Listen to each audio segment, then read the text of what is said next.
بسم الله الرحمن الرحيم. السلام عليكم ورحمة الله وبركاته. إن الحمد لله نحمده ونستعينه ونستهديه ونستغفره ونعوذ بالله من شرور أنفسنا ومن سيئات أعمالنا.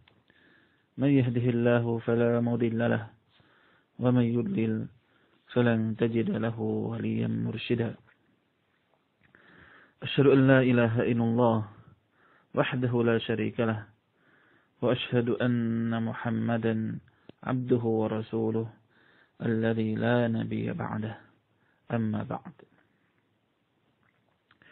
فيا أيها الطلاب والطالبات من فصل التاسع بمعهد حسن خاتمة، كيف حالكم جميعا؟ عسى أن تكونوا في صحة وعافية.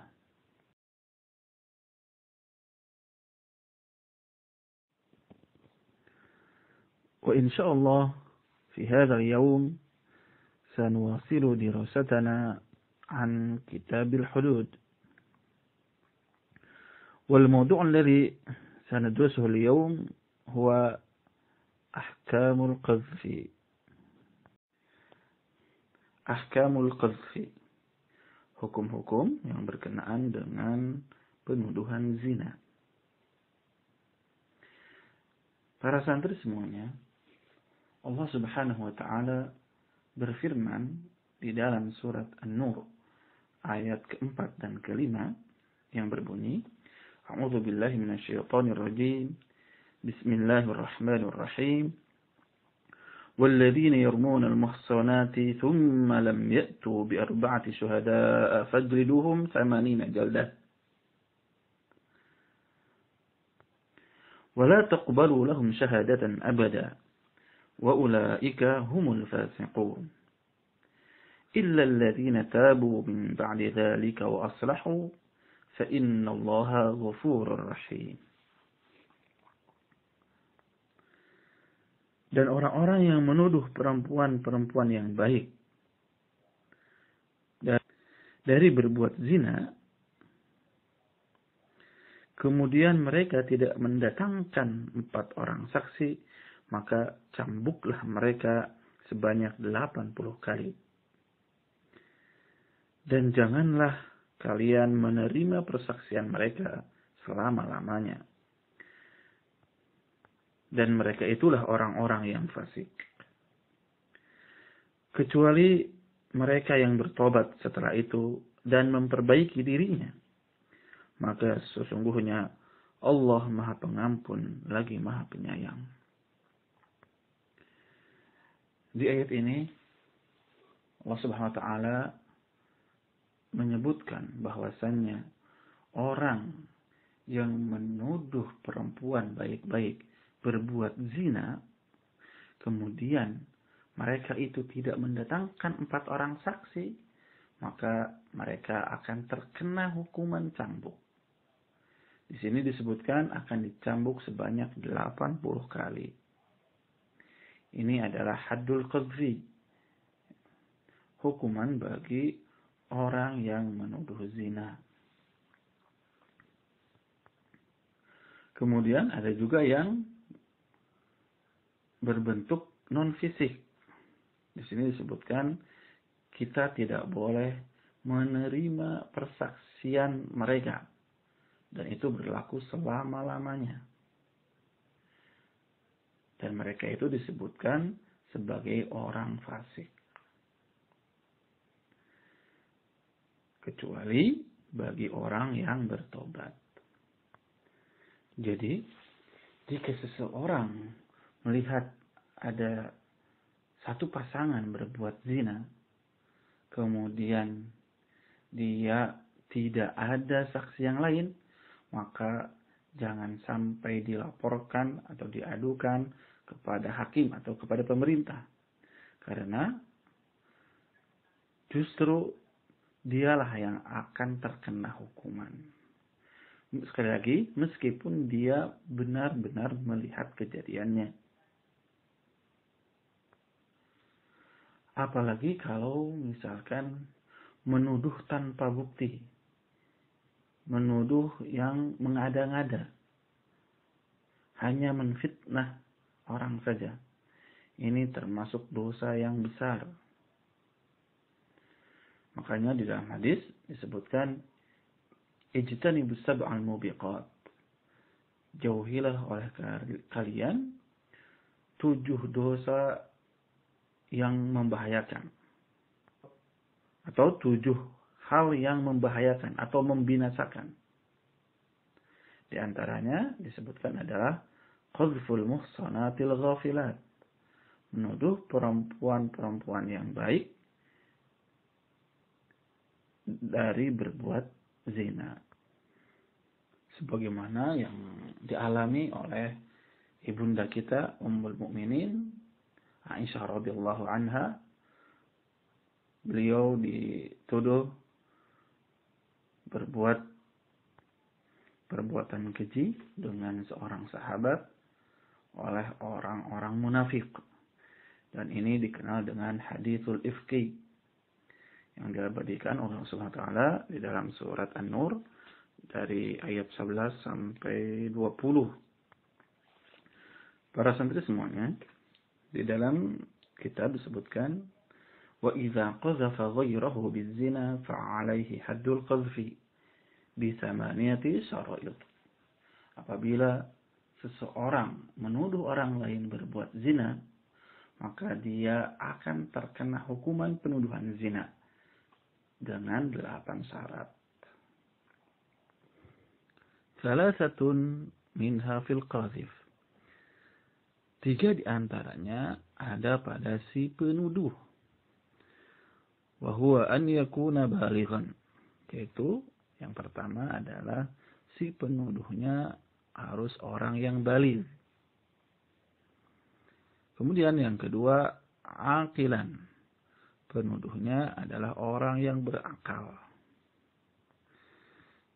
Jadi apabila yang menuduh itu anak kecil ataupun orang gila, maka meskipun mereka tidak mendatangkan bukti, maka mereka tidak akan dikenakan hukuman penuduhan zina.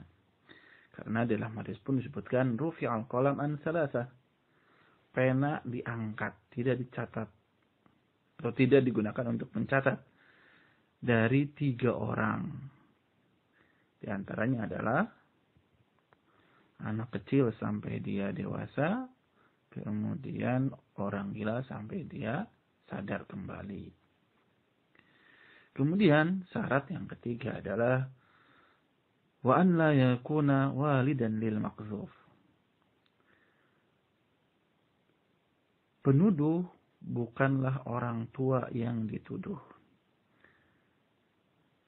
Jadi kalau orang tua menuduh anaknya berbuat zina, lalu dia tidak bisa mendatangkan bukti berupa 4 orang saksi, maka dia tidak akan terkena hukuman penuduhan zina.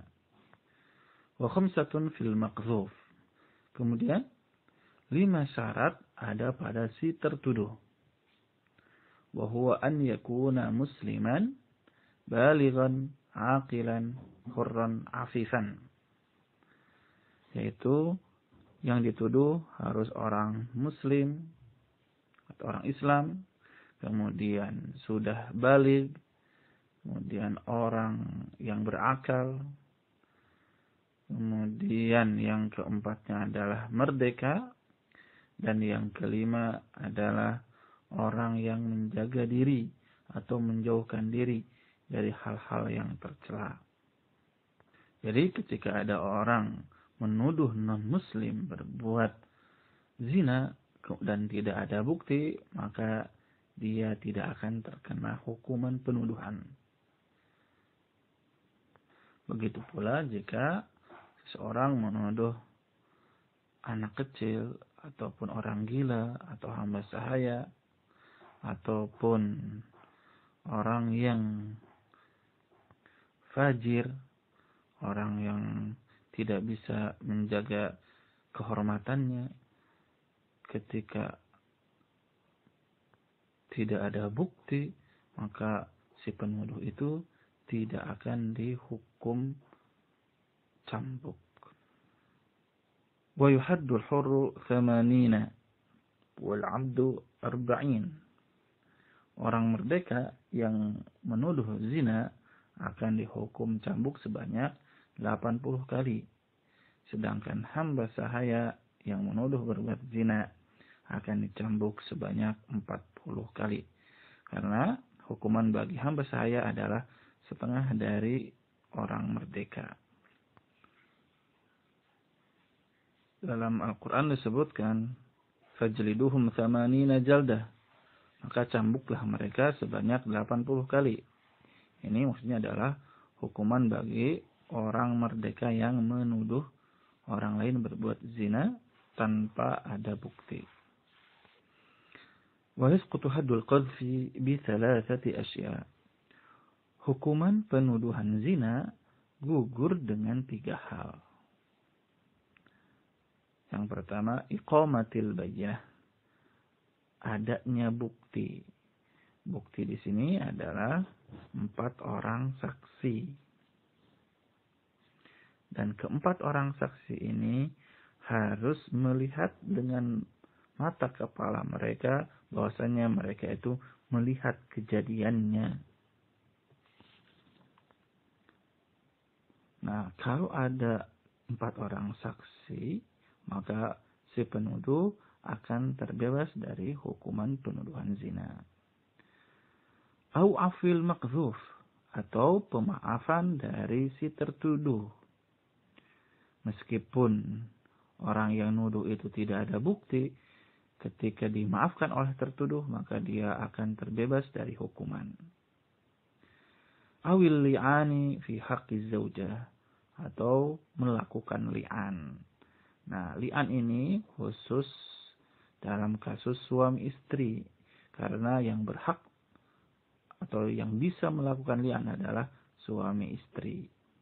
Sebagaimana yang sudah dibahas di semester 1 tentang al-qadhfu wal li'an.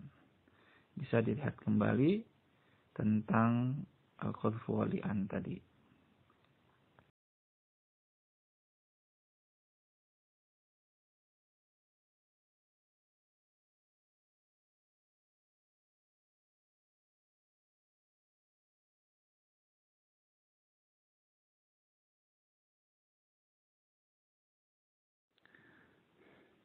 Para santri semuanya, untuk pertemuan kali ini kita cukupkan sekian. Mudah-mudahan dapat bermanfaat bagi kita semua. Mohon maaf atas segala kekurangan dan kesalahan. Syukran ala husni ihtimamikum. Wassalamualaikum warahmatullahi wabarakatuh.